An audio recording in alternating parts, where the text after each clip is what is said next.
쫙 하고 그 다음에 노는 거지. 주 52시간이라고 하는 게 비현실적이고 다 철폐해 나가고.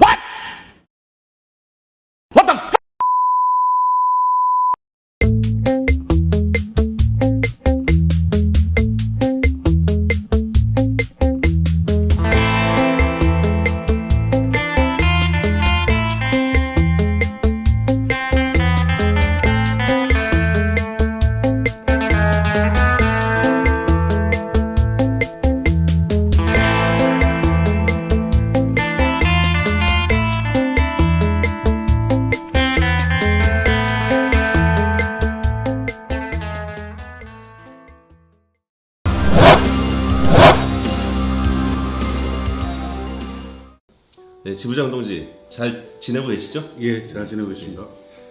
출근하실 때 혹시 그 공장 안에 핀 그 목련꽃이나 개나리꽃 보셨나요? 예, 뭐 목련꽃은 보진 못했으나 조립 사거리에서 선무까지 개나리가 활짝 핀 것은 그 세월천에 있는 거 말씀하시는 거죠? 예, 확인했습니다. 네, 아주 흐드러지게 폈던데 아주 탐스럽습니다. 그래서 우리의 몸과 마음이 많이 좀 힐링이 되는 것 같은데 올해는 이 코로나도 좀 물러가고 우리 조합원들의 미래가 좀 봄날처럼 좀 밝아졌으면 좋겠습니다.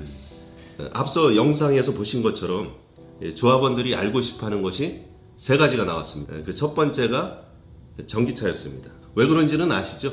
예. 우리 조합원 동지들이 이 전기차를 만들고 싶어합니다. 여기에 대한 그 노동조합의 입장은 무엇인지 한번 좀 답변 좀 해주시겠습니까? 예. 우리 부평 이 공장이 그 생산 중단을 앞두고 있어서 전기차에 대한 그 기대감은 어느 때보다 높다고 생각을 합니다. 저 또한 한국 GM의 미래는 전기차를 생산해야 된다고 봅니다. 또한 우리 전기차 배정에 대한 한국 GM의 조건은 상당히 좋습니다. 2024년이면 우리 조합원 동지들이 약 1,400명 정도가 또 정년 퇴임을 합니다. 우리 한국 GM의 우리 조합원 동지들은 우수한 품질력과 숙련된 우리 노동자들이 많습니다. 네.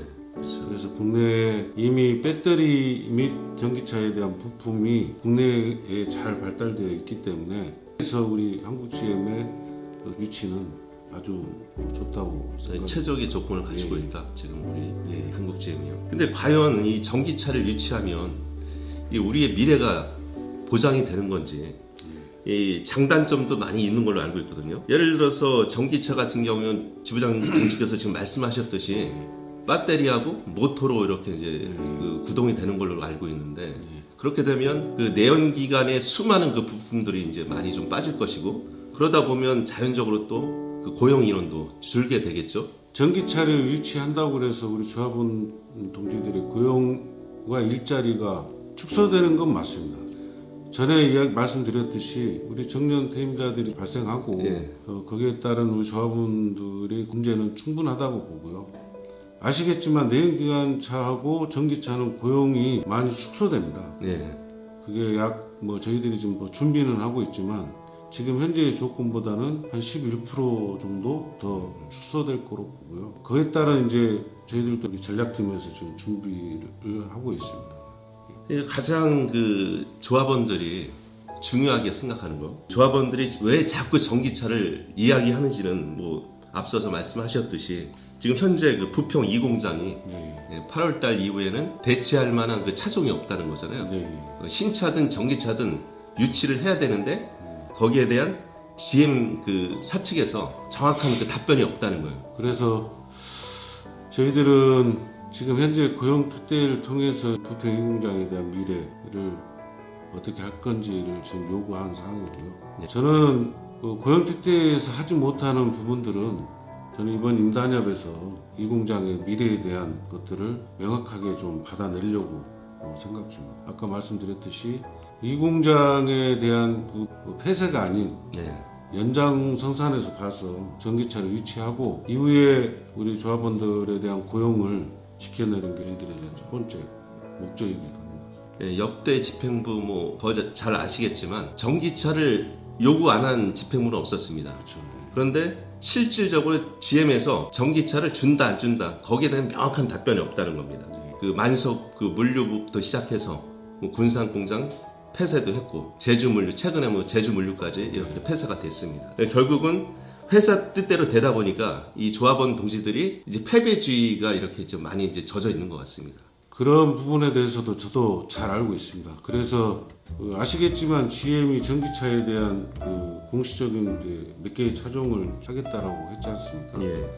거기에 보면 몇 개의 차종이 좀 한 4개의 차종이 좀 남아있는 걸로 알고 있고 그런 부분들에 대해서 GM이 한국 GM을 떠나지 않는 이상 이후의 전기차는 추세로 보기 때문에 예. GM을 더 압박해서 이번 임단투에서 확실하게 받아낼 수 있도록 추진하려고 하고 있습니다.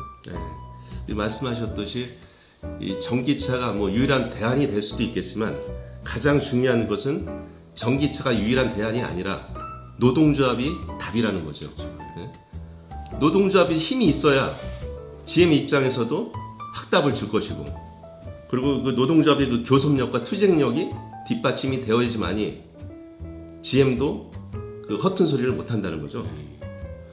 좀 사회자님이 말씀하셨다시피 지난 5년 동안 군산공장 폐쇄, 물류 폐쇄 뭐 이런 것들이 계속 되어하다 보니까 우리 조합원 동지들이 패배주의에 젖어 있는 것을 저도 잘 알고 있습니다. 그래서 저희들이 준비하고 있는 거는 이번 인단협에 좀 살을 걸고 한국GM 미래에 대한 것들을 고민하지 않을 수 없습니다. 그래서 저는 우리 조합원 동지들이 노동조합 중심으로 좀 뭉쳐주시면 이번에 꼭 한국GM 미래에 대해서 좀 확약을 받는 회로 만들려고 하고 있습니다. 네. 아무튼 그 노동조합이 좀 이 조합원 동지들이 가장 그 두려워하는 부분 그리고 또 우리가 어떻게 해야지만이 그 살아날 수 있는지 그 일방적으로 그 GM이 하자는 대로 그 GM의 그 일방적인 독주를 막는 방법은 그 노동조합의 그 힘이라고 이렇게 생각을 합니다. 그래서 그 지부장 동지께서 말씀하셨듯이 그 노동조합의 그 교섭력과 투쟁력과 담보를 해서 그 조합원들의 그 단결력을 토대로 해서 올 임단협이 정말 우리가 원하는 대로 그 열매를 딸 수 있는 임단협이 됐으면 하는 바람입니다. 전기차 문제는 그럼 여기서 좀 끊고요. 두 번째로 큰 관심사는 그 전환 배치였습니다. 네. 현장에서 이런 말 저런 말들이 좀 많이 나오고 있습니다. 여기에 대한 그 노동조합의 입장은 무엇인지 좀 시원하게 아주 명쾌하게 좀 답변해 주시면 고맙겠습니다. 부평 이 공장이 생산 종료로 발생된 인원에 대해서는 제가 지부장 출마할 시에도 명확히 밝혔습니다. 무슨 일이 있어도 본인이 희망하지 않은 시에는 보내지 않겠다. 그리고 절대 배치 전환은 용납하지 않겠다는 것입니다. 그리고 지금 고용 특대회가 진행되고 있는데 이 자리에서 회사 측이 이야기했던 건 부평 소요 인원, 그 다음에 창원, 정비 부품 지혜 필요한 적정 인원을 파악하고 있는 걸로 알고 있습니다. 그래서 저의 입장은 희망자에 한해서 해당 사업장에 전환 배치할 수 있도록 할 것이고요.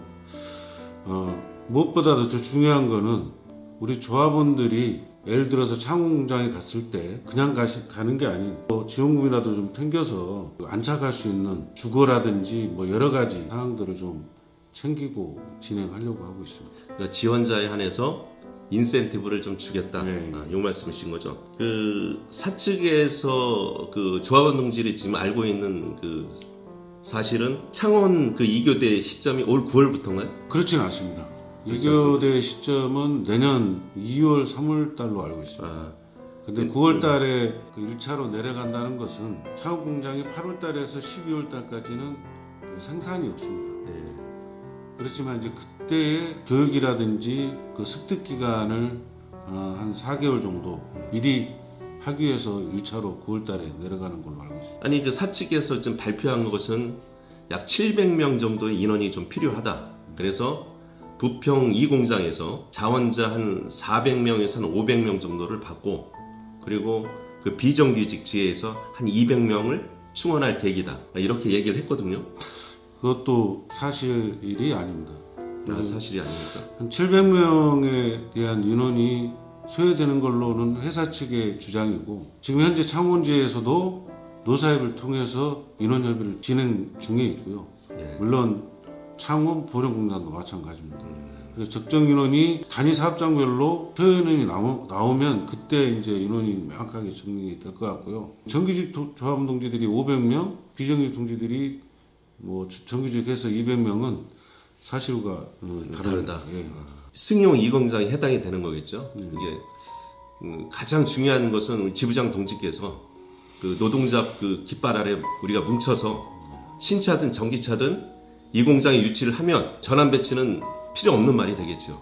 그런데 지금 그 현장에 소문들이 좀 많아서 조합원 동지들이 낯선 곳에 대한 그 전환 배치를 상당히 좀 그 불편해하고 두려워하고 있습니다. 그래서 아까도 말씀하셨듯이 자원자 외에는 보내지 않겠다 이렇게 말씀하셨는데 만약에 지원자가 없을 경우에는 단체 협약대로 하시는 거죠? 저희들 단협이 있지만 희망자에 한해서만 전환 배치를 할 것입니다. 이후에 또 다른 문제가 생기더라도 노동조합에서는 우리 조합원들이 선택할 수 있게 회사 측에 요구할 거고, 또한 이 공장 우리 조합원들만 한해서 국한돼서 전환 배치하는 게 아니고 1공장 포함해서 2공장까지 전체 조합원들에 대한 희망자에 한해서 좀 받아서 전환 배치할 수 있도록, 그래서 우리 노동조합이 충분하게 조합원들이 갈 수 있는 방법을 찾아내서 좀 지원할 수 있도록 그렇게 진행하려고 하고 있습니다. 2%가 조금 부족한 것 같지만 그래도 아주 좀 시원하게 좀 답변을 해주신 것 같습니다. 자, 시간 관계상 그럼 세 번째 주제로 들어가도록 하겠습니다. 세 번째 주제는 노동시간입니다. 차기 정부에서 이 노동시간을 늘린다고 하는데 지부장님께서 잘 아시겠지만 우리 조합원 동지들이 실질적인 그 임금이 하락된 지가 벌써 5년째에 접어들고 있습니다. 그것 때문이지 현장에서는 일을 조금 더 할 수 있지 않을까 하는 기대감도 없지 않아 있는 것 같습니다. 여기에 대한 그 노동조합의 입장은 무엇인지 한번 말씀해 주십시오. 예, 노동관계법상 어디에도 주 52시간제라는 용어는 없습니다. 다만 우리 근로기준법에 1주간 근로시간을 40시간 제한하고 있는 게 있습니다. 예. 12시간을 한돌에서 연장 근로를 할 수 있는 규정이 있는데 이 주 52시간을 강행 규정으로 만들어서 노동자들이 동의했다 하더라도 52시간을 초과할 때는 그에 따른 2년 이하의 징역 또는 2천만 원 이하의 벌금형이 부과될 수가 있습니다. 네. 그래서 저희들은 이 52시간을 뭐 늘려서 할 수 있다라는 것들이 지금 현재 당선인이 이야기하고 있는데 그거는 좀 불가능하다고 저는 판단하고 있고요. 네. 그래서 저는 우리 조합원들이 시간을 늘려서 실질임금을 확보하는 것보단 실질임금을 좀 향상시켜서 우리 조합원 동지들이 좀 받아갈 수 있도록, 그게 예를 들어서 뭐 기본금을 향상시키거나 아니면 빼앗겼던 임금성을 되돌려 받아서 실질임금을 좀 높여내고, 궁극적으로는 월급제를 좀 시행해서 우리 조합원들에 대한 생활을 더 윤택하게 만들어내는 게 노동조합의 기본이라고 생각을 하고 있습니다. 또 한 가지는 그 윤석열 정부가 5월 9일날 취임한다고 하는데 주 52시간제 얘기를 하면서 120시간까지 그 바짝 당겨서 일을 하고, 그리고 또 뭐 2주간 또 쉴 수도 있다 뭐 이런 그 막말 비슷하게 좀 했습니다. 120시간까지 늘려서 하겠다는 것은 편법을 사용해서 시행령을 고쳐야 되는 부분도 있는 거고요. 저희들은 이미 그 52시간을 시행하면서 회사하고 합의된 게 있습니다. 예. 다시 또 합의를 번복해야 되는 부분도 있기 때문에 저희들은 그렇게 할 용의도 없고 지금 52시간제를 지켜내고 오히려 더 주 4일 근무도 추진하고 있는 상황이기 때문에 그런 부분들은 저희 노동조합은 전혀 고려하지 않고 있습니다. 네. 그러니까 장시간 노동을 통해서 임금을 보전한다는 것은 아주 구시대적인 발상이라고 저도 생각을 합니다. 그 임금을 올리고 그리고 월급제를 쟁취해서 올해는 좀 그 현장이 좀 살맛나는 일터로 좀 만들었으면 좋겠습니다. 네, 세 가지 주제에 대한 인터뷰는 이제 끝난 것 같습니다. 조합원 동지들께서는 어떻게 보셨나요? 하지만 우리가 듣고 싶은 것은 여전히 2% 부족한 것 같습니다. 부족한 2%는 임단협에서 우리 동지들이 풀어야 할 과제로 남겨놓겠습니다. 마지막으로 조합원 동지들에게 하고 싶은 말씀이 있으면 한 말씀 부탁드리겠습니다. 조합원 동지 여러분 반갑습니다. 지부장 김준호입니다. 반도체 부족에 코로나 등 연일 근무에 상당한 타격을 입으면서도 현장에서 묵묵히 근무하시는 동지들께 영상으로나마 감사 인사드립니다. 코로나가 정리되었다면 동지들과 함께 대면으로 허심탄회하게 이야기도 하고 제 생각을 말씀드리겠습니다만 아쉽게도 비대면 교육으로 진행됨을 안타깝게 생각합니다. 저희 집행부가 업무를 활동한 지 1사분기가 넘어서고 있습니다.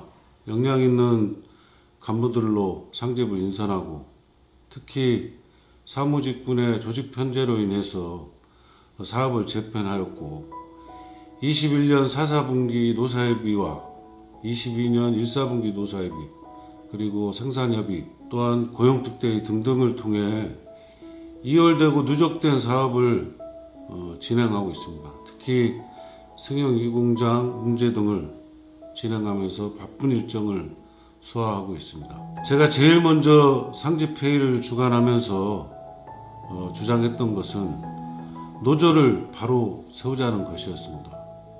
최근 수년 동안 사측의 만행에 임금 감소는 물론 조합원 동지들에 대한 비판의식이 상당했습니다.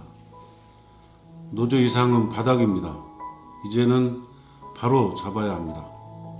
구태를 청산하고 2년 동안 최대한 동지들의 자존심을 회복하고 노조를 구심점으로 하는 노동조합을 만들 것입니다. 제가 선거에 출마하면서 내세운 공약에 실천을 하고자 합니다. 출마 당시 선전물을 각 실에 배포하여 임기 내에는 반드시 실행할 수 있도록 준비도 하고 있습니다. 또한 글로벌 전략팀을 구성하여 한국 GM의 불안한 미래에 대한 연구 사업을 통해 GM의 전략에 대한 정확한 자료를 통해서 단체 교섭을 명확한 논리와 대응으로 한국 GM의 발전의 기틀을 마련하고 있습니다. 조합원 동지 여러분, 22년 임단토 투쟁에 승리할 수 있도록 조합원 동지들의 전폭적인 지지와 격려 부탁드립니다. 감사합니다. 네, 이것으로 인터뷰를 모두 마치도록 하겠습니다. 조합원 동지 여러분, 끝까지 함께 해주셔서 고맙습니다. 이것으로 지부장 동지와의 대화의 시간을 마치도록 하겠습니다. 수고하셨습니다.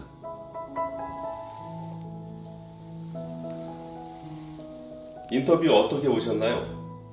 100% 충족은 안 되었으리라 봅니다. 부족한 2%는 이번 임단협을 통해서 우리가 풀어야 할 과제로 남아 있습니다. 이어지는 영상 놓치지 마시고 구독과 좋아요 지금 눌러주세요.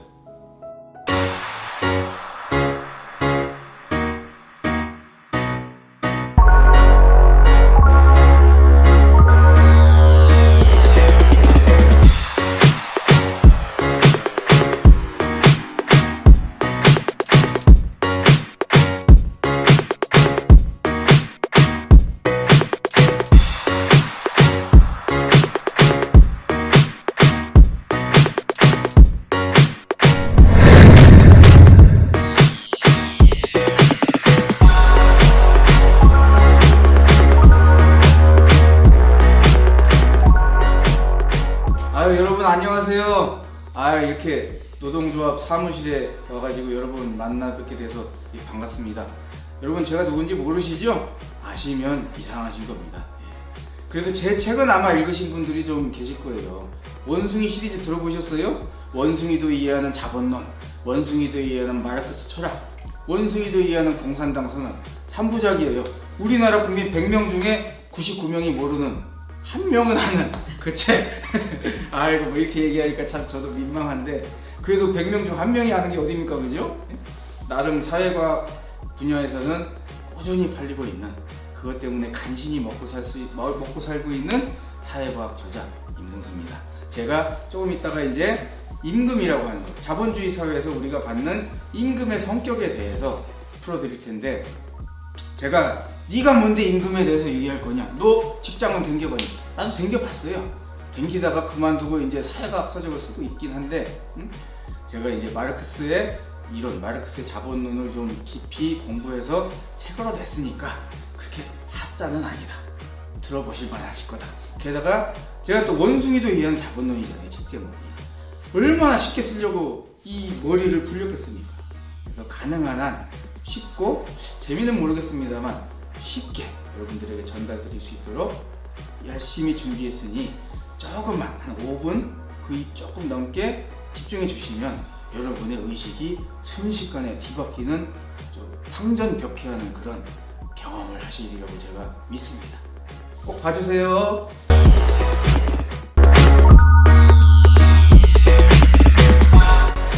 안녕하세요, 임승수 작가입니다. 우리는 임금을 노동의 대가라고 생각하는 경향이 있습니다. 월급이란 게 한 달 일하고 받은 돈이니 내가 한 달 일한 노동의 대가로 보이고, 시급으로 아르바이트를 한다면 한 시간에 얼마라는 식으로 돈을 받으니 내가 일한 시간만큼 받는다고 생각하고 싶죠. 하지만 과연 그럴까요? 우리 사회를 보면 누군가는 열심히 일하는데도 가난을 면치 못하는 데 반해 자본가들은 남들보다 1000배 만배 일하는 것도 아닌데 그 이상의 엄청난 부를 소유하고 있습니다. 과연 이 엄청난 빈부격차를 어떻게 설명할 수 있을까요? 우리의 노동은 저들이 하는 일에 비해 그렇게나 가치가 없는 일일까요? 자본주의 사회를 날카롭게 분석한 칼 마르크스는 자본가 계급이 부자가 되고 노동자 계급은 가난해지는 이유를 불호의 명저 자본론에서 숫자로 풀어서 증명했습니다. 앞서 얘기했다시피 우리는 일반적으로 임금이 노동의 대가라고 생각합니다. 한마디로 자기가 일한 양만큼 돈으로 보상받는다는 얘기죠.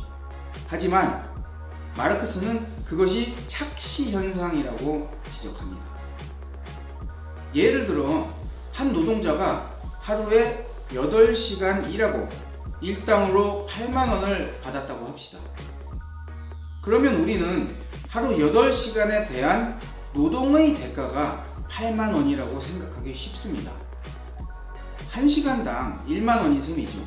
하지만 노동자는 원래 1시간에 1만 원보다 훨씬 많은 가치를 창출합니다. 노동자가 1시간에 창출하는 가치가 만약 2만 원이라고 한다면 일당으로 받은 8만 원은 4시간 노동에 해당할 뿐입니다. 하루 8시간의 노동 중에서 4시간에 해당하는 부분만 임금으로 받았으니 추가로 일하는 그 4시간에 창출되는 가치, 그 8만 원은 자본가에게 이윤으로 돌아갑니다.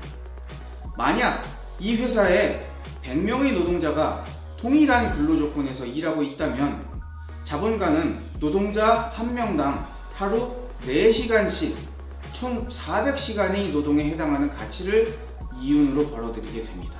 생각해보세요. 100명의 노동자가 하루에 4시간씩 자본가를 위해서 일하고 있으니 자본가는 당연히 부자가 될 수밖에 없지 않겠어요? 이것이 자본주의 사회의 빈부격차의 비밀이라고 마르크스는 얘기합니다. 그렇다면 노동자가 받는 임금이 일한 만큼 받는 노동의 대가가 아니라면 도대체 무엇일까요? 마르크스는 임금을 노동의 대가가 아니라 노동력의 대가라고 합니다. 좀 생소한 개념이죠. 노동력의 대가라는 표현이 의미하는 바는 이렇습니다. 인간이 노동할 수 있는 육체적, 정신적 상태를 유지하기 위해서는 기본적인 의식주를 해결해야 합니다. 게다가 이 사회가, 그러니까 자본주의 시스템이 유지되기 위해서는 자식을 낳아 키울 수 있어야 합니다. 그래야 기존 노동자의 수명이 다해도 일할 사람이 끊임없이 수혈될 수 있으니까요. 노동자는 자신이 받은 임금으로 이런 기본적인 문제들을 해결합니다. 그러니 임금이란 건 노동자가 일할 수 있는 능력, 즉 노동력을 유지하는 데 소요되는 비용입니다. 일한 만큼 받는 것과는 아무런 연관이 없는 것이죠. 즉 노동력의 재생산 비용인 것입니다. 하지만 자본가 계급 측에서는 자신들이 거대한 이윤을 취득하는 명분을 이렇게 설명합니다. 회사나 공장을 설립하기 위해 자본가가 투자한 자본의 대가라고 말이죠. 과연 자본가는 자본을 댔으니 그 막대한 이윤을 전부 가져가는 것이 당연한 걸까요? 예컨대 내가 A라는 회사를 소유한 자본가입니다. A 회사를 운영하면서 노동자에게 임금을 지급하고 이런저런 비용을 제하고 남은 돈이 내 이윤이 되는 거죠. 회사 운영이 잘 되어서 이윤 적립금이 금세 불어났습니다. 그렇게 A 회사에서 벌어들인 이윤 적립금으로 새로 B 회사를 설립합니다. 이제 나는 B 회사에서 발생하는 이윤을 추가로 벌어들이게 됩니다. 왜냐하면 A 회사에서 번 내 돈으로, 그 내 이윤으로 B 회사를 설립했으니까. 그런데 한번 곰곰이 따져보죠. B 회사를 설립하는 데 사용한 이 자금은 A 회사에서 벌어들인 이윤인데, 앞서 언급한 마르크스의 분석에 의하면 A 회사에서 벌어들인 이윤이란 건 노동자가, 여기서 일하는 노동자가 자신이 받은 임금보다 더 많이 일해서 발생한 것입니다. 막말로 내가 B 회사를 설립할 수 있었던 것은 A 회사 노동자를 착취할 수 있었기 때문입니다. 이런 관점에서 보았을 때 자본가가 회사를 만들려고 투자했다라고 하는 그 자금도 그 형성 과정을 소급해서 분석하면 자본가 혼자 잘나서 번 돈이 아니라 타인의 노동이 축적된 결과물입니다. 다만 그것이 자본주의라는 게임의 법칙에 따라 자본가에게 합법적으로 주어졌을 뿐이죠. 마치 노예제에서는 노예를 착취하는 것이 합법이고 중세시대에는 대토지를 보유한 귀족이 농노나 소작인을 착취하는 게 합법이었던 것처럼 말이죠. 사실 세상에 존재하는 모든 형태의 부는 공동체 구성원이 함께 이룬 사회적 성과물입니다. 한 개인이 뛰어난 지식과 역량으로 대단한 혁신을 낳는 사례도 있지 않느냐고요? 그 대단하다는 개인이 가진 지식의 대부분은 과거 수많은 사람이 쌓아 올린 연구 성과에 크게 빚지고 있지 않나요? 내가 가진 지식 중에서 과거 사람들이 열정과 노력이 없었다면 알 수 있을 만한 게 도대체 얼마나 있을까? 사회적 협업의 성과물을 소수의 사람에게 몰아주는 불평등한 시스템이 자본주의이며 그 불평등한 분배의 근거가 되는 것이 바로 사적 소유권입니다. 그러니 자본주의 사회에서 기득권 세력이 사적 소유권을 신주단지처럼 여기는 것은 필연입니다. 그 옛적 귀족들이 신분제를 자신들의 생명선으로 여겼던 말이죠. 공동으로 일군 재산임에도 불구하고 사적 소유권만 있으면 마치 마술처럼 자기만의 것이 되니까. 그러니 노동자의 임금 인상 요구는 돈 더 달라고 생떼를 쓰는 것이 아니라 자본가에게 착취당하고 빼앗긴 것의 일부를 되찾아오는 투쟁입니다. 우리의 임금은 자본가의 회계장부에서는 비용일지는 몰라도 노동자에게는 최소한의 생존과 번식을 위해 필요한 생계비입니다. 왜 노동자가 자본가의 눈으로 세상을 봐야 하나요? 평민이 양반의 시각으로 세상을 본다면 지배당하고 착취당하는 삶을 벗어날 수 없을 것입니다. 이것이 우리가 받는 임금의 의미를 정확하게 알아야 할 이유입니다.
안녕하세요. 성공회 대학교 노동아카데미에서 일하고 있는 하종강입니다. 근로자인가 노동자인가 이런 주제가 주어졌는데 사실 민주노총 사업장에서 와서 할 이야기는 아니거든요. 근데 여러분이 다 알고 있는 내용이어도 다른 사람에게 설명할 때 저렇게 설명할 수 있구나 참고하시면서 보시면 되겠습니다. 프랑스가 배경인 뉴욕에서 온 남자, 파리에서 온 여자라는 영화가 있습니다. 그 영화에 나오는 엄마와 딸의 대화를 잠깐 보겠습니다. Vous en avez mis du temps, vous êtes arrivé à 9h. Bah oui, mais écoute, il y a des embouteillages partout, il y a des grèves partout, c'est la merde en France, quoi. En gros. Oh, faudrait que ces pauvres infirmières exploitées fassent plus grève. On n'est pas en Amérique ici. 간호사들이 파업하는 바람에 길이 막혔다. 딸이 불평하니까 엄마가 야단치면서 한 말이 여긴 미국이 아니야 이렇게 말한 겁니다. 이렇게 말한 건 아시겠지만 노동자가 파업한다고 불평하는 것은 천박한 자본주의, 돈밖에 모르는 사람들 미국에서나 그러는 거야 이런 뜻입니다. 이것이 유럽에서는 보통 사람들의 대중적 정서라는 거죠. 물론 안 그런 소수도 있습니다. 그 사회에도 몰지각한 사람 어느 사회나 있으니까. 그러나 미국 사회에서도 노동 문제를 바라본 시각이 우리나라처럼 부정적 보수적이지 않습니다. 노조 가입, 권유하는 대통령 이런 기사가 있었습니다. 잠깐 동영상으로 보겠습니다. I've said it before, I'll say it again. If I were looking for a good job that lets me build some security for my family, I'd join a union.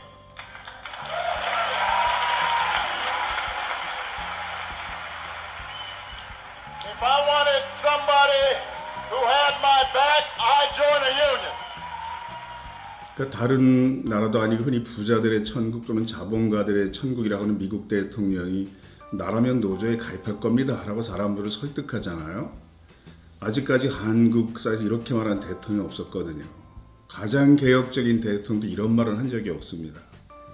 미국이 좋은 나라라는 뜻이 아니라 한국 사회에서 노동 문제를 바라본 시각은 유럽 사람들로부터 천박한 자본주의 또는 자본주의 원흉이라는 따가운 시선을 받는 미국보다 훨씬 더 부정적 보수적이라는 거죠. 우리가 모두 그러한 사회에 태어나 지금까지 살아온 겁니다. 그러니까 한국 사회 노동자에 대한 식은 매우 부정적입니다. 초등학교 중학생들에게 노동자는 네모다 빈칸을 채워가면 대개 뭐라고 됐을까요? 짐작하시겠지만 이렇게 됐습니다. 노동자는 덜 배운 자다, 힘들다, 득이 없다, 거지다. 어느 학교나 거의 다 비슷합니다. 수배전단입니다. 인상책이 뭐라고 표기되어 있습니까? 노동자 표라고 표기합니다. 인권단체가 몇 년 동안 항의해서 요즘은 개선됐다고 해요. 노동자라는 단어에는 이런 부정적인 시각은 다른 나라에서 찾아보기 어렵습니다. 노동자를 영어로 하면 워커입니다. 후진국이든 선진국이든 영어를 사용하는 나라에서는 직책이 높은 사람도 자신을 워커, 즉 노동자라고 생각하거든요. 김영주 노동부 장관이 취임식에서 노동자라는 단어를 사용했던 이게 뉴스가 됐습니다. 장관이 취임인사에서 노동자라는 말을 14번이나 사용했다. 이게 뉴스가 되는 사회입니다. 그래서 용어 정리부터 해볼 필요가 있는 거죠. 근로자인가 노동자인가. 사전을 검색해보면 이제 근로자에 대해서 설명이 짧고 간단한 편입니다. 노동자에 대해서는 복잡하고 자세한 편입니다.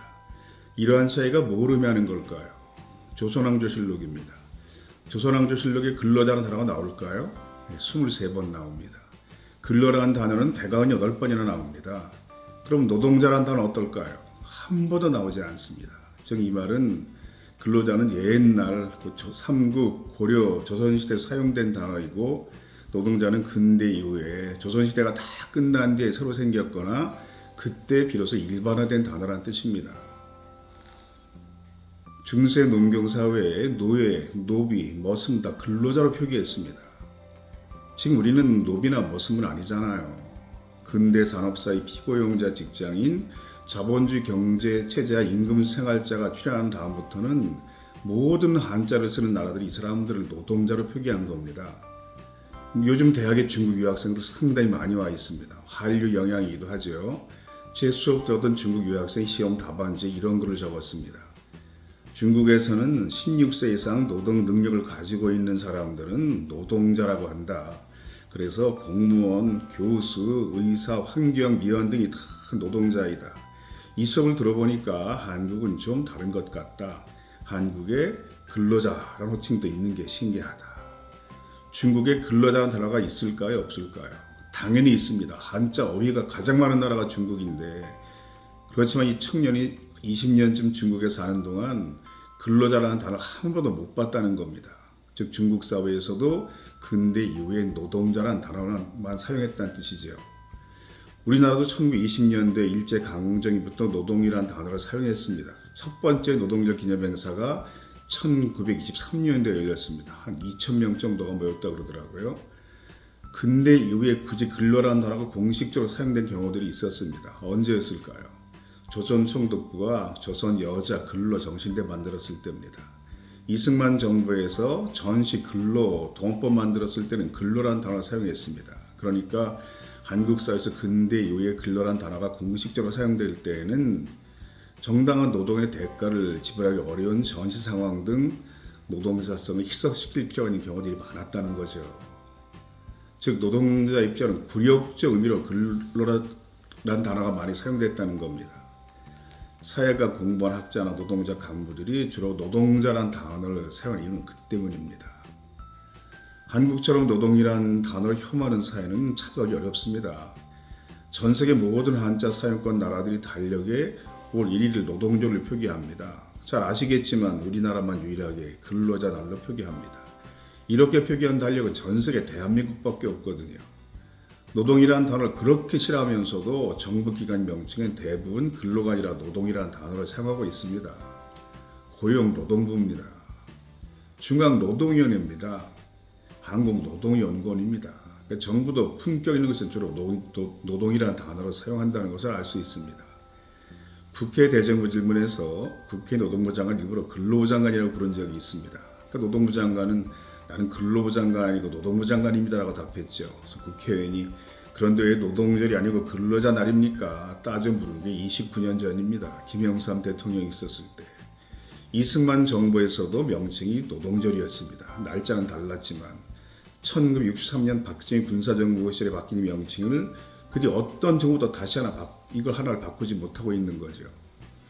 지난 노동절엔 전 총리까지 나서서 5월 1일은 노동절이 맞습니다. 법을 개정하겠습니다. 약속했지만 이루어졌을까요? 국회 문턱을 넘지 못했습니다. 노동이라는 단어에 대한 거의 혐오감이 있어요. 한국 사회에는.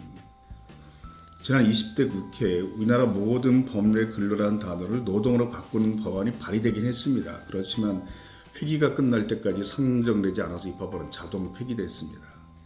국회에서 만드는 것은 법률이라고 하고 시도, 군, 구에서 만드는 건 조례라고 그러잖아요. 지금 서울시, 창원시, 경기도, 인천시, 부산시 등에서는 모든 조례의 근로란 용어를 노동으로 바꾸는 조례를 통과시켰습니다. 그래서 이 시도에서는 조례에서 근로란 단어는 사라졌습니다. 이런 현상은 특별하고 대단한 일이 아니라 이제 비로소 한국 사회가 다른 나라와 비슷해지는 과정입니다. 우리만 좀 비정상적이었다가 정상화되는 과정이지 이걸 마치 불순한 변화처럼 보는 사람도 있지만 이건 올바른 역사의식은 아니죠. 제가 노동 문제에 맞춰 책을 한 권 낸 적이 있었습니다. TBS가 이 책을 50분쯤 소개하는 시간을 편성했는데 그날 제가 방송에서 이런 이야기를 했습니다. 대만, 중국, 일본 학자가 쓴 논문에 보면 노동자 1000명당 노동 손실이라는 통계가 나옵니다. 한국의 교수들이나 공무원들이 논문을 번역할 때 이 통계를 뭐라고 번역할까요? 근로자 1000명당 근로손실수로 번역합니다. 같은 학자의 같은 논문을 이렇게까지 할 필요는 없다는 거죠. 이런 유치한 짓을 하지 말자는 거죠. 작은 결론, 노동이나 노동자라는 단어 어색하거나 불순하게 볼 필요가 없다는 겁니다. MBC 뉴스가 이런 내용을 다룬 적이 있어 이런 사진이 만들어지기도 했습니다. 근데 한국 사회에는 이게 평생 걸려도 안 되는 사람들이 사실 대부분입니다. 특히 우리 부모님 세대는 죽을 때까지 이게 불가능하죠. 노동 이 단어가 익숙해지는 게. 근데 이런 이상한 정서가 전 세계 대한민국밖에 없거든요. 그 이유가 뭘까요? 레드 컴플렉스입니다. 공산주의에 대한 반감이 극대화되어 진보적 주장 일체에 대한 혐오감을 갖는 거죠. 이제 벗어나야죠. 우리가 언제까지 여기 매여 있어야 되겠습니까? 우리 사회 노동 문제에 대해 매우 심각한 몰리 현상이 나타난 또 다른 중요한 이유가 있습니다. 학교에서 노동 문제에 대해 제대로 가르치지 않았기 때문이에요. 노동 문제를 제대로 가르칩시다. 이런 주장을 저는 상당히 오래전부터 해왔는데 이런 조사 연구 보고서들을 보면 다른 나라에서는 어릴 때부터 학교에서 노동 교육을 철저히 해버리는 것을 알 수 있습니다. 독일 초등학교 교실 풍경입니다. 한 20년 전에 찍은 사진입니다. 무엇을 하고 있는 모습일까요? 실제 여러분 노조활동 속에 거의 똑같은 모습이 있잖아요. 단체 교섭 또는 노사 교섭입니다. 그러니까 이 사진은 초등학생들이 모의 노사교섭 수업을 하고 있는 모습입니다. 독일 초등학교에서는 모의 노사교섭 수업을 연간 6차례 정도 진행합니다. 초등학생 때부터 노동자클도 맡아보고 경영자클도 맡아보면서 미래 사회에 대비합니다. 나중에 노동자가 되거나 경영자가 될 테니까 아마 한국에서 이런 수업하면 대부분 경영자클을 맡아보고 싶어 할 거예요. 독일 초등학교에서는 노동자 감독가를 시작한 학생이 훨씬 많아서 경영자클 맡을 학생이 항상 부족하다는 겁니다. 독일에 직접 연수 가서 보고 온 교사들이 있습니다. 이야기를 들어보니까 어떤 학급은 한 명 빼고 다 노동자 감독가를 신청하다는 겁니다. 그 한 명은 어떤 학생이었을까요? 나중에 부모의 가업을 이어받은 학생 한 명 빼고는 다. 독일 학교에서는 노동자 활동에 대해서 어떤 내용까지 가르칠까요? 독일 교과서 한쪽의 일부만 잠깐 소개하겠습니다. 물론 번역된 버전으로 동맹을 형성하고 편지는 요구서를 작성하고 서명운동을 전개하고 당위문구를 작성하고 플라카드나 벽보를 만들고 협약을 체결하고 대중매체 즉 언론과 인터뷰하고 연설을 작성한다. 이게 교과서 나오는 목차입니다. 한국 사회에서는 이러한 교육령에 대해 학교에서 학생들에게 데모하는 기술 가르치고 있네. 걱정하는 사람도 있겠지만 이거 왜 가르치겠습니까? 사회 전체 유익하기 때문이죠. 프랑스에서는 초, 중등학 필수 과목 시민교육에서 노동교육을 가장 중요한 비중으로 가르치고 있습니다. 그래서 초등학생용 교과서에 일, 노동, 권리론 대단원이 있습니다. 이 교육자료는 프랑스의 교육방송이 10살 아동에게 노동자를 가르칠 때 사용하는 교육자료입니다. 잠깐 같이 보겠습니다. C'est quoi un syndicat? C'est un groupe de personnes qui défendent leurs intérêts professionnels. Les syndicats agissent par exemple pour obtenir de meilleurs salaires, de meilleures conditions de travail. Dans le passé, les syndicats ont permis de grands progrès comme l'interdiction du travail des enfants ou la possibilité de se reposer le dimanche. Il existe des syndicats dans des branches professionnelles précises comme les cheminots, les patrons, les professeurs, les agriculteurs, les étudiants. Certains ont des missions plus larges et défendent les intérêts de tous les employés. C'est le cas notamment de Force ouvrière, de la CFDT ou de la CGT. Ces syndicats discutent avec les chefs d'entreprise pour signer des accords, par exemple sur l'accueil des travailleurs handicapés. Dans la plupart des entreprises, le délégué syndical représente le personnel et défend les positions de son syndicat. Les syndicats discutent aussi avec le gouvernement sur des projets de loi sur le travail. En France, tout le monde a le droit d'appartenir à un syndicat, mais là pourtant, les syndicats sont très puissants. Ils sont capables d'organiser des manifestations ou des grèves qui peuvent bloquer de nombreuses entreprises. Le syndicalisme, les Français seraient sans doute moins payés et ils travailleraient dans des conditions bien plus pénibles. 고등학교 1학년 되면 이제 시민, 법률, 사회 과목이 있는데 그 교과서가 1장, 2장, 3장으로 구성되어 있습니다. 3장 내용 전체가 즉 교과서 3분의 1 정도 분량이 단체 교섭의 전략과 전술을 짜는 내용으로 채워져 있다는 거죠. 그러니까 한국 사회에서 이러한 교육 내용에 대해 학교에서 왜 학생들에게 단체 교섭의 전략과 전술을 몇 달 동안이나 가르치는 거야. 의문을 품는 사람도 있겠지만 사회 구성원 대부분이 노동자이거나 노동자 가족인 사회에서 그러니까 한국 사람들은 대부분이 둘 중에 하나거든요. 이러한 지식을 노동자나 경영자가 모두 잘하고 있는 것이 사회 발전에 유익하다. 깨달은 사회는 충분히 가능한 일이죠. 학교에서 이런 노동교육을 받고 노동자, 경영자, 언론인, 정치인이 되는 사회와 그렇지 못한 사회에서 노동 문제를 이해하는 수준은 거의 상급과 중고만큼의 큰 차이가 생길 수밖에 없는 겁니다. 그래서 최고 지위에 오른 한국의 정치인들이 자꾸 이상한 얘기를 하는 거예요. 제대로 배운 적이 없으니까 노동 문제에 대해서. 독일, 프랑스뿐 아니라 제가 시간 관계상 두 나라에만 들었을 뿐이지 영국, 미국, 일본 거의 모든 나라에서 학교 노동교육을 철저히 시행하고 있습니다. 거의 우리만 하지 않고 있거든요. 작은 결혼 학교에서 노동교육을 할 필요가 있다는 거죠. 이 사진은 학교에서 전혀 하지 않았기 때문에 한 25년쯤 전부터 학교 밖에 있는 단체가 진행했던 청소년 대상 노동교육들 모습입니다. 그러니까 20여 년 동안 이런 노력들을 통해서 이게 몇 년 전부터 학교 안으로 서서히 들어오기 시작한 거죠.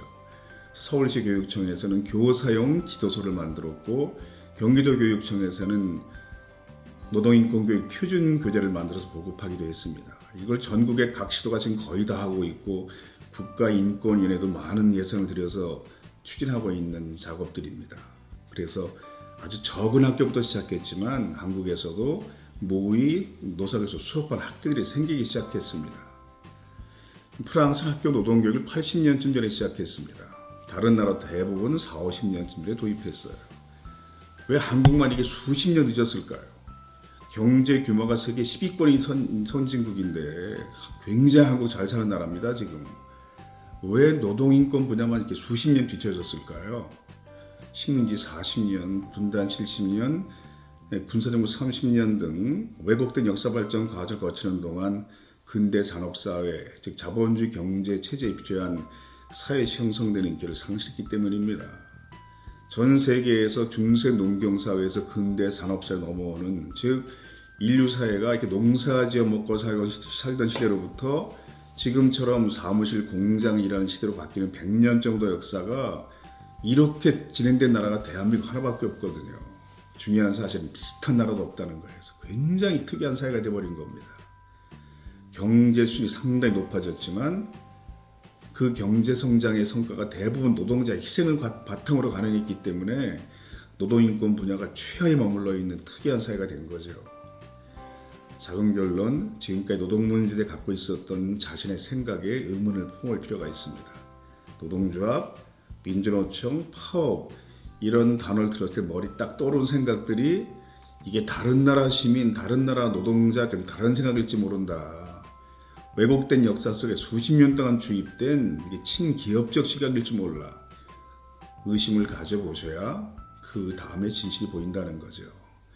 여러분들은 민주노총 사업장 조합원에서 다 깨우치신 내용들을 제가 설명했는데 아직 우리 주변에 많은 가족들, 동료들은 그냥 이 생각 속에 머물러 있는 사람들이 대부분입니다. 그래서 이런 내용으로 쉽게 설명할 수 있도록 하면 되겠다. 그런 취지로 매우 쉬운 설명의 강의를 했습니다. 고맙습니다.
안녕하세요. 박군일입니다. 2007년에 88만 원 세대라는 책을 공저를 했고 이제 세대 담론의 일종의 불을 지핀 당사자 중에 한 명인데요. 최근에는 세대 담론에 대해서 이야기하기보다는 세대 담론을 많이 비판하는 이야기를 많이 하고 있습니다. 그리고 요즘은 이제 세대로는 거의 얘기를 하지 않고요.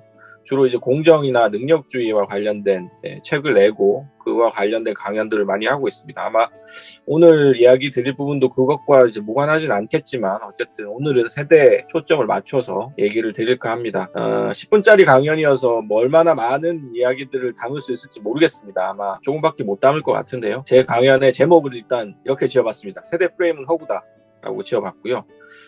이 세대 프레임이 허구다라는 것을 이야기하기 전에 최근에 이제 뭐 이런저런 많은 세대 담론들이 이야기되고 있는데요. 특히 이제 언론이나 지식인들이 많이 세대론을 이야기하고 있는데 저는 뭐 이 세대가 아니라 계급을 이야기해야 된다. 뭐 이런 얘기 그리고 또 기업과 자본이 문제다.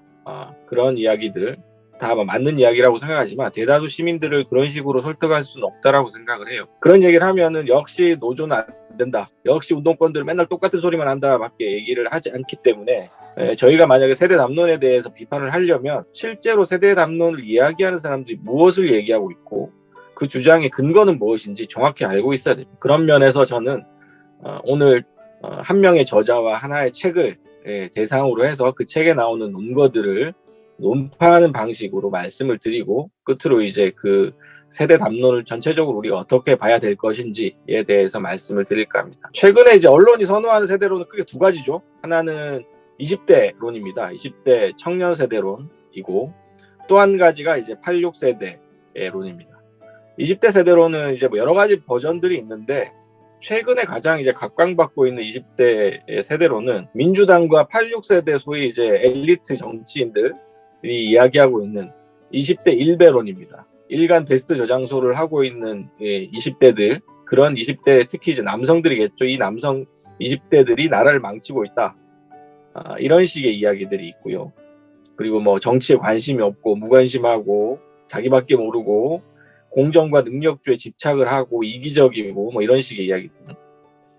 사실은 이런 이야기들이 이제 2013년에 우리는 차별을 찬성합니다라는 책이 있었는데 베스트셀러가 된 이 사회학자 오찬호 씨가 쓴 책에서도 많이 나오고 있습니다. 요즘 20대들은 수능 점수 차이를 실제 자신의 어떤 신분과 지위의 차이로 생각을 하고 그것이 절대적인 기준인 것처럼 생각을 하고 그것에 따라서 사람들을 차별한다라는 식의 그러니까 20대한테 자꾸 이제 공정이나 능력주의자의 면모를 덮어 씌우는 방식의 20대론이 한 가지고요. 또 다른 한 가지는 86세대가 나라를 망쳤다라는 게 있습니다. 20대가 나라를 망쳤다라는 것이 이제 민주당 쪽에 있는 사람들의 이야기라면 이거는 이제 주로 구 자유한국당, 구 한나라당, 지금의 국민의힘 쪽 그리고 조중동 같은 보수 언론들이 많이 이야기하고 있죠. 그래서 86세대들 기득권층들이 20대들의 기회를 다 빼앗아가고 있고 한국 사회의 자원을 독점하고 있고 그래서 86세대를 제외한 모든 세대들이 다 86세대들한테 이제 착취당하고 있다라는 식의 이야기죠.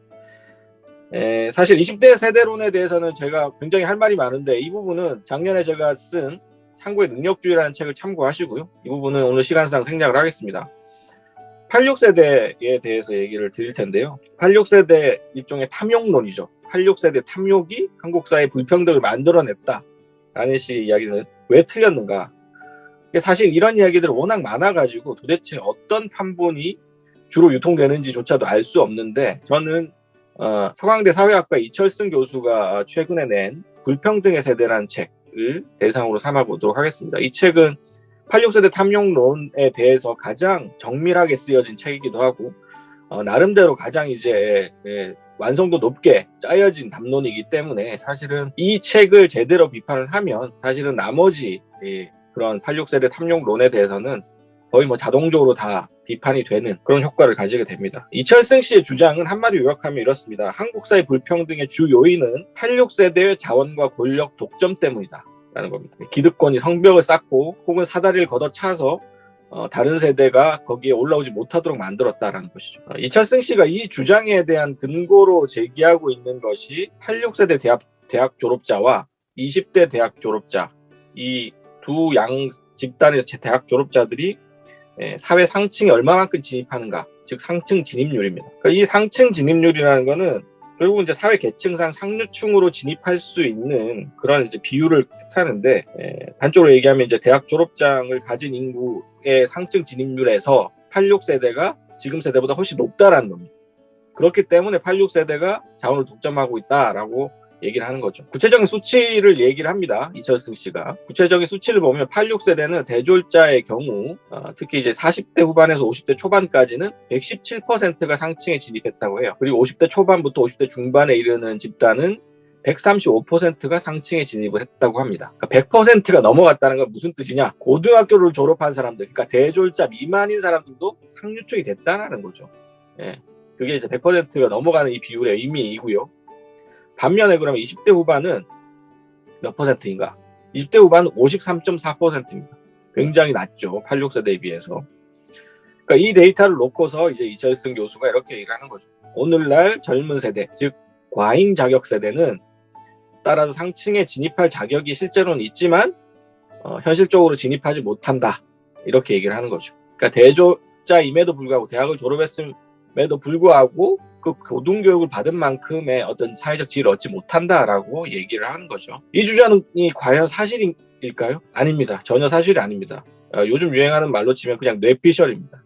이거는 되게 간단한 그냥 상식적인 논리로만으로도 공파가 가능한 얘기죠. 자, 1980년에 대학 진학률이 몇 %였을까요? 80년에 고등학교를 졸업한 사람의 대학 진학률 얼마 정도 됐을까요? 네, 대답을 하실 것 같은데 27.2%였습니다. 당시에 80년에. 그러면 2008년 기준, 지금보다도 한참 전이죠. 한 14년 전, 2008년 기준으로 대학 진학률이 몇 %였을까요? 예, 83.8%입니다. 약 3배가 넘는 차이가 나는 거죠.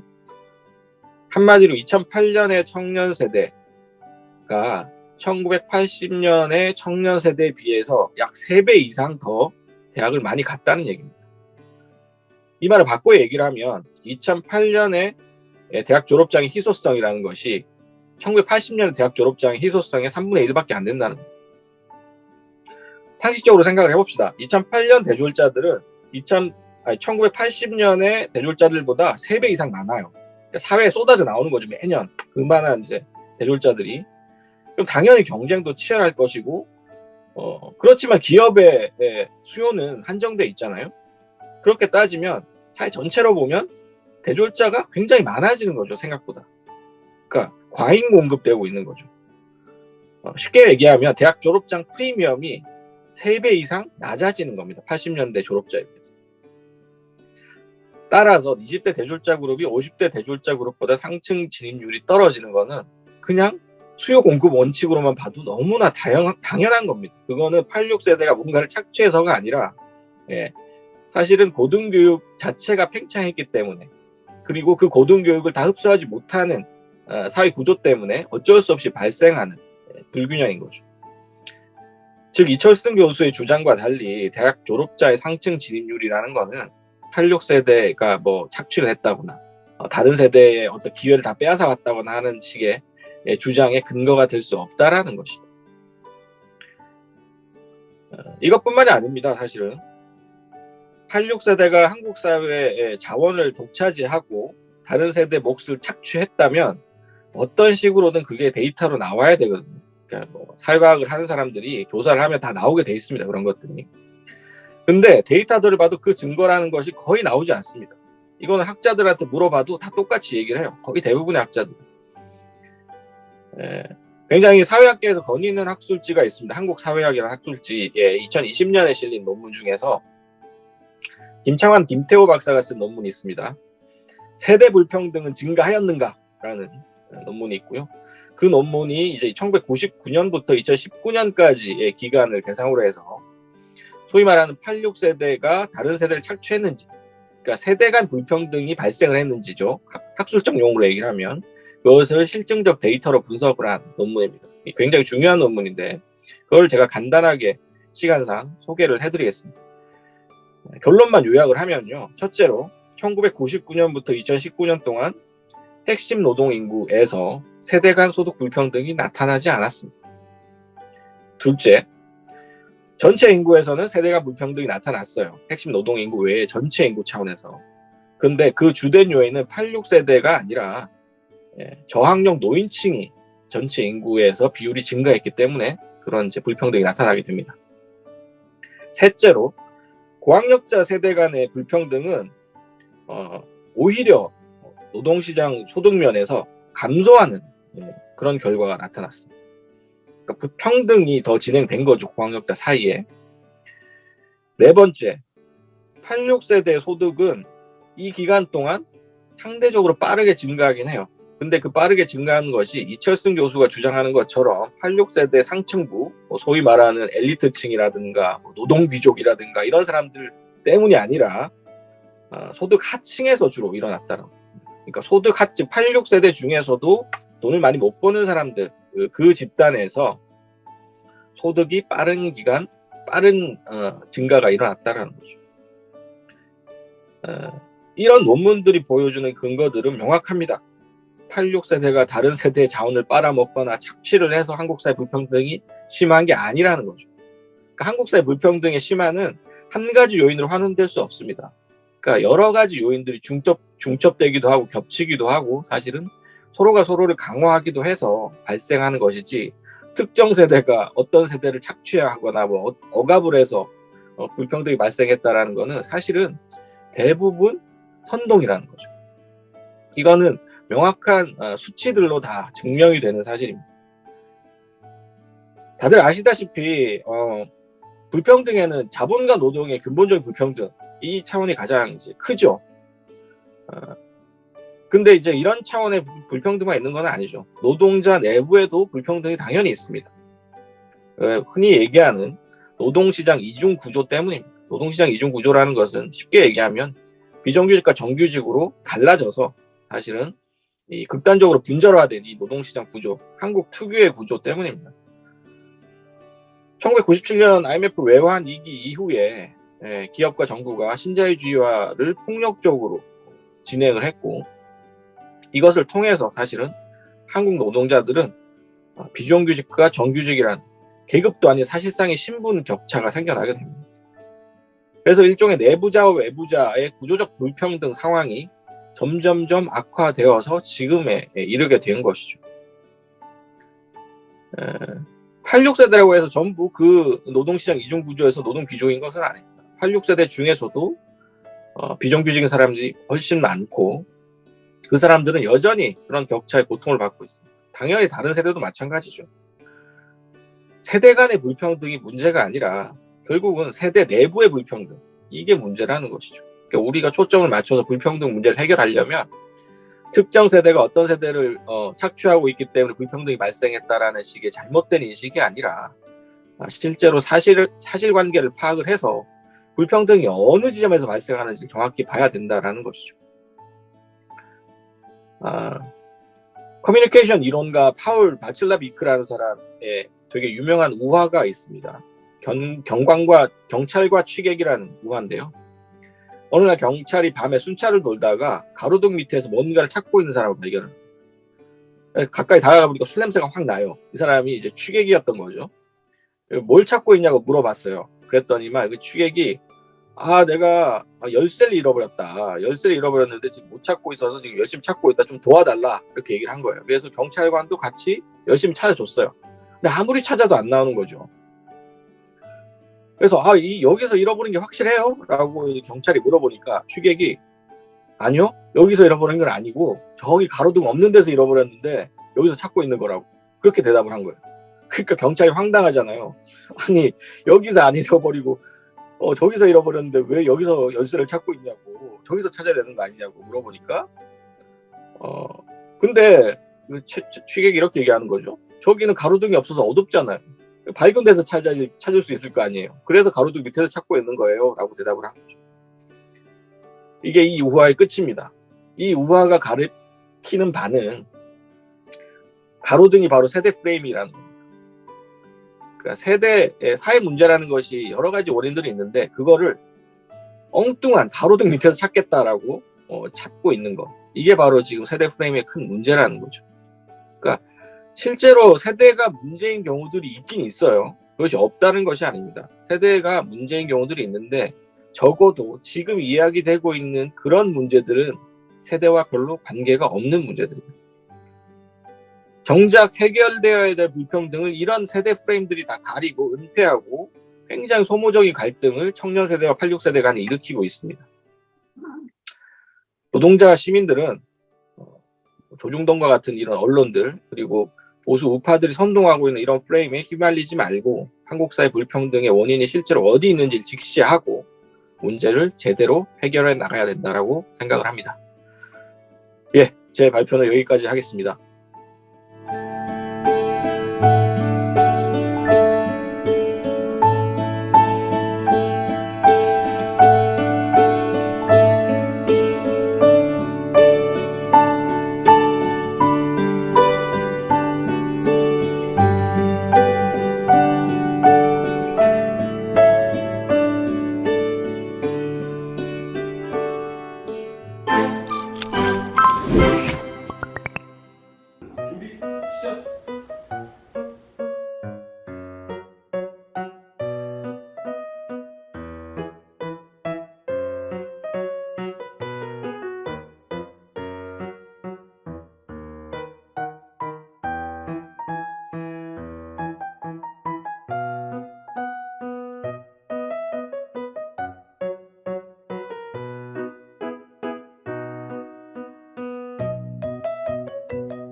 그렇다면 우리 조합은 그렇다면 무엇일까요?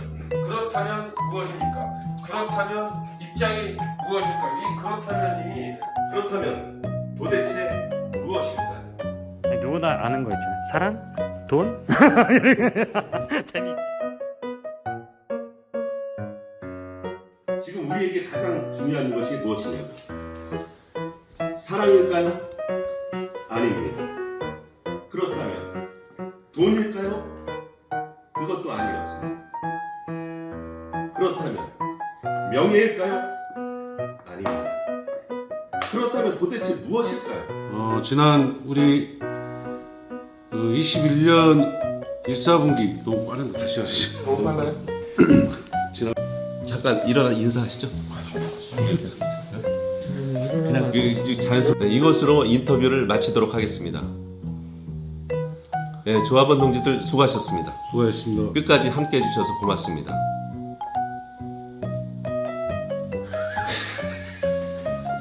저희가 수고하셨습니다.